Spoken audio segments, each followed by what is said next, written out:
अस्सलाम वालेकुम नाज़रीन, मैं हूं मरियम खान और आप देख रहे हैं पाक न्यूज़ टीवी।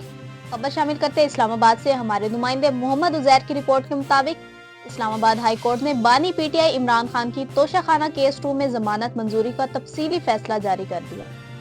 अदालत ने बानी पीटीआई के खिलाफ तोशाखाना केस 2 को मजीद इंक्वायरी का केस करार दे दिया है। जस्टिस मियां गुल हसन औरंगजेब ने वजूहात पर मुश्तमिल 14 सफ़हात का तफसीली फैसला जारी किया है। तफसीली फैसले में कहा गया है कि बानी पीटीआई और उनकी अहलिया पर सऊदी वली अहद से बल्गारी ज्वेलरी सेट का तोहफा तोशाखाना में जमा न कराने का इल्जाम है। बानी पीटीआई और उनकी अहलिया के खिलाफ तोहफा तोशाखाना में जमा न कराने पर क्रिमिनल कार्रवाई शुरू की गई।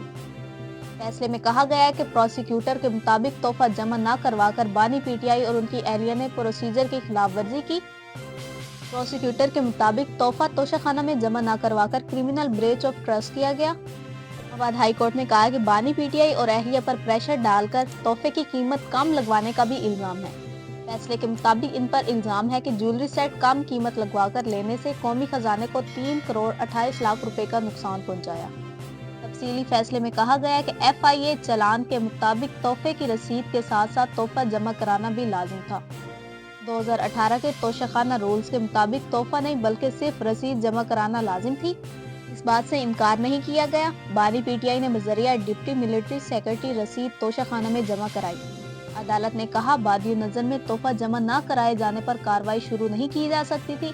इस मामले से निकलने के लिए 2023 में कबीना डिवीजन ने ऑफिस मेमोरेंडम में तरमीम की। ऑफिस मेमोरेंडम में तरमीम करके रसीद की जगह तोहफा जमा न कराने पर कार्रवाई का लिखा गया। अब तक के लिए इतना ही। मजीद खबरों के लिए देखते रहें पाक न्यूज़ टीवी।